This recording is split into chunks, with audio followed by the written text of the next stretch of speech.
Today on Business Bulletin, we will be speaking to Dan Johnson-Smith, who runs Animal Appetite. Now, this company, Dan, welcome to the show. Why don't you explain to our listeners exactly what it is you do? Hi, Janice. Basically, we call ourselves animal caterers, or pet caterers would, I think, be a more accurate term. Pet caterers? Yep.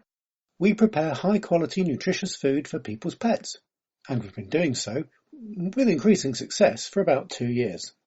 Now, some of our listeners may be a little skeptical, Dan.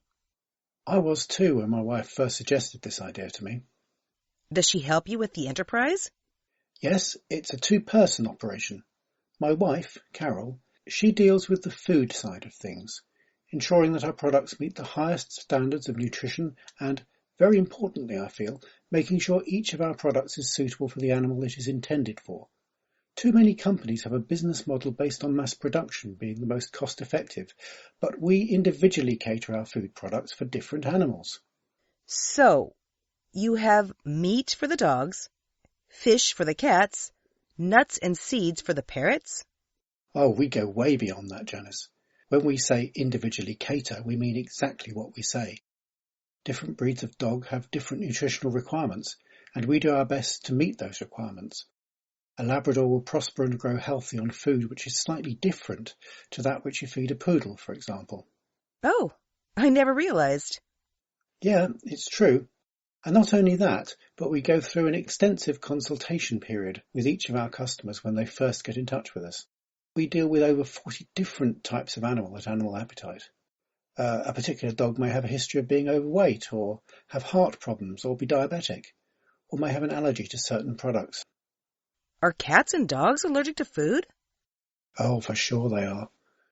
They're complex biological machines in much the same way we are. It's just that you or I can go and see our doctors every 6 months and have our diet examined and our blood tested, so we find out these things, whereas cats and dogs will eat something that reacts to their body, and we may never know about it unless it gets serious. So we run some basic tests on all animals when we start working with a customer. What kinds of allergies do you find? Well, many types, ranging from sugar to pollen. It's amazing, really. We had an old English sheepdog that couldn't eat meat, a Siamese cat that couldn't eat fish. Really? A cat that can't eat fish? Well, we discovered it was only certain types of fish in the end. Very complex business, I can tell you. Okay, take us through the process. Someone gets in touch with Animal Appetite. Then what? The first thing we do is go and see the animal or animals. We run some basic tests to see if the food we would normally prepare for that type of animal will cause problems or not. We speak to the owners to find out the medical history of the animal, any problems with the heart or liver or whatever, and then we start the deliveries. Okay, this is the part that fascinates me. So, do you turn up to these people's houses with great silver platters like you would for a wedding reception? No, it's nothing like that. We make deliveries to our customers' houses every 3 or 4 days for a cat or dog. In this way, we ensure that the food is always fresh. We don't want to be selling stale food to anyone. These animals get the best food on offer. That is why the owners come to us. So every few days, we will drive around in our truck. It's a big white thing with the cutest Animal Appetite slogan down the side. You may have seen it. I may have, yes.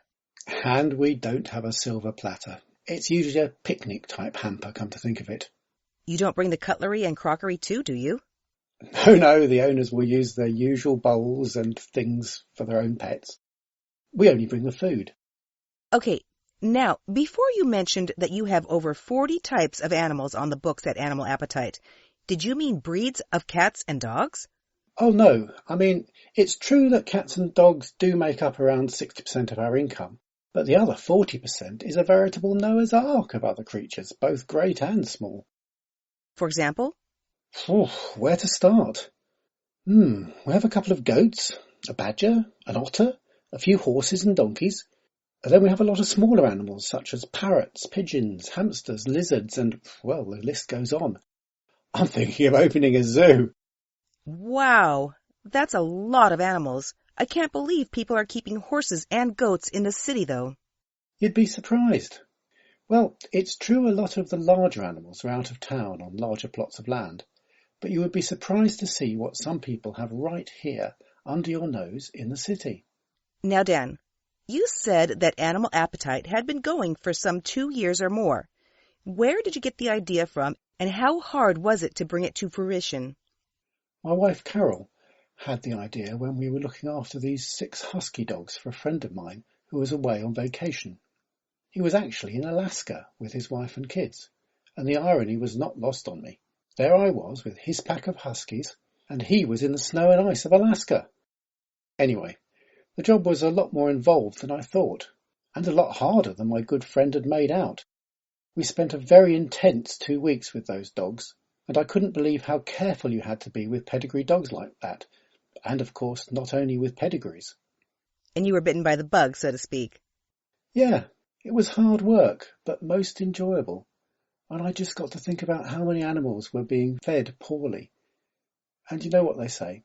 We say, you are what you eat, and that is as true for pets as for us owners. So Carol, she says to me, hey, you can do this. Why don't you try and do this for a living? And you know, I'd just been made redundant from the local software company. Oh, yes, ZLT Systems. I remember when it went bust a few years back. Well, best thing that ever happened to me, Janice. I mean it. That spell of unemployment gave me some perspective. And now, here I am with the best job I've ever had. I wake up in the morning and I can't wait to get to work. Okay, that is so great. Now, you said Carol was the food guru in your partnership. Yep, she does the cooking, so to speak. I deal with all deliveries and doing the books. I'm the accountant and the delivery boy. If we go to jail for tax evasion, that'll be down to me. And the name of your business? I love it, Animal Appetite. Was that you or Carol who thought of that? Oh, neither. That was Patsy, our 7-year-old daughter. Well, she's 7 now, but she was only 5 at the time. So to think that she had come up with this superb idea for a name at 5 years of age, well, it's remarkable. We were coming to our wits' end thinking up a name, I can tell you. Dan Johnson Smith, founder of Animal Appetite and self-proclaimed tax expert. Thank you so much for coming on the show this afternoon.